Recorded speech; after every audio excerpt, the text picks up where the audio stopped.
Analyse du match Real Madrid vs FC Barcelona, 26 octobre 2025. Contexte. Cette édition du El Clásico a lieu au Estadio Santiago Bernabéu, terrain de Real Madrid. Selon les statistiques récentes, les deux équipes sont proches au classement. Real Madrid est en tête avec un léger avantage, Barcelone suit de près. Les précédents entre les deux clubs sont extrêmement serrés, quasiment autant de victoires pour l'un que pour l'autre. Real Madrid Force, équipe sur une bonne dynamique à domicile. Lorsqu'elle joue au Bernabéu, elle marque de façon régulière. Faiblesse, face à un adversaire de très haut niveau comme Barcelone, la pression et l'exigence du match peuvent entraîner des erreurs défensives ou un manque de fluidité. Autre élément à surveiller, la capacité de tenir le ballon et d'imposer un rythme élevé.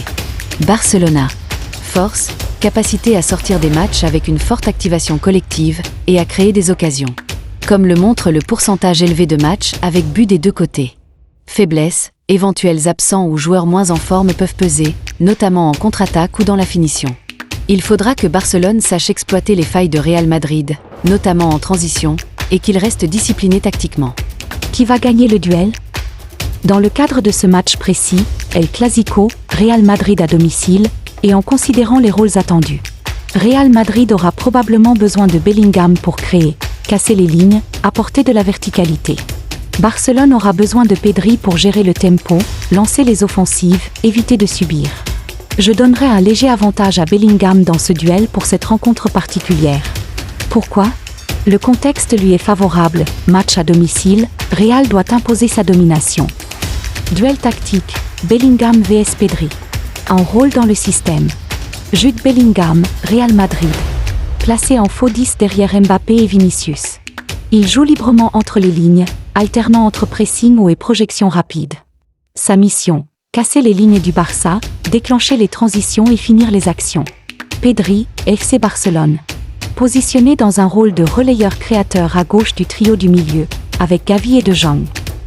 Il gère le tempo, oriente le jeu, et cherche à déséquilibrer Madrid par les passes dans les demi-espaces. Sa mission, garder le contrôle du ballon, éviter la précipitation, et connecter Lewandowski ou Yamal. 2. Analyse technique. Critères Jude Bellingham Pedri. Passe réussie 87%, 92%, passe progressive 6,1 par match, 8,4 par match, dribble réussi 3,2 match, 2,4 match, duel gagné 62%, 54%, expected goal, XG, 0,45 match, 0,12 match, chance créée 2,8, 3,6. Lecture. Pedri domine dans la maîtrise du ballon et la création, mais Bellingham reste supérieur dans l'impact physique et l'efficacité dans la surface adverse. 3. Influence sur le match Bellingham, omniprésent dans les 20 dernières minutes, un tir sur la barre et une passe décisive sur le but de Vinicius. Il confirme sa réputation de joueur de Clásico. Son profil, box-to-box avec finition, est idéal pour un match de haute intensité comme celui-ci. Bien que Pedri soit excellent, dans un match où il y aura beaucoup d'intensité, de course et de duels physiques, Bellingham tolère peut-être mieux ce type d'engagement. Cependant, cela ne veut pas dire que Pedri sera perdant. S'il tient sa zone, dicte le jeu et évite les pertes de balles, il pourrait très bien gagner, à sa façon, en contrôlant le milieu et en limitant son adversaire.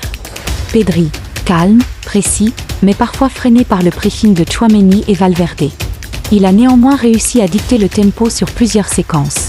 Citation imaginaire de commentateur: quand Bellingham accélère, le Bernabéu rugit.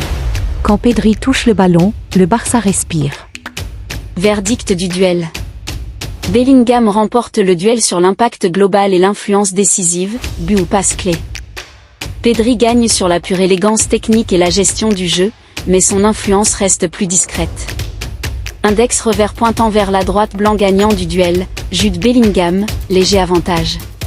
Flèche droite noire parce que son style vertical et explosif a pesé davantage dans le rythme du Clásico, surtout dans les temps forts madrilènes.